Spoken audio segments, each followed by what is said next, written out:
1966 Caprice wagon. It's a 9-passenger. That means the rear seat is facing backwards.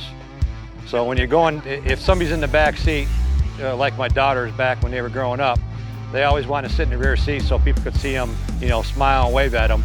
And they thought it was cool back there sitting in that rear seat. Seems like every vacation we took during their younger years, we were in the car. We bought it from Colorado, and I had a 66 convertible. I wanted to redo something different, maybe a wagon, and sent me pictures back and forth, and I bought it sight unseen and then drove it back from Indiana to Michigan. Big block, 396 in it, factory air, tilt telly steering wheel, original cruise on it, power brakes. I've done some other personal touches to it, but it's pretty much stock, and it's been all over the United States. But it's a pretty good survivor.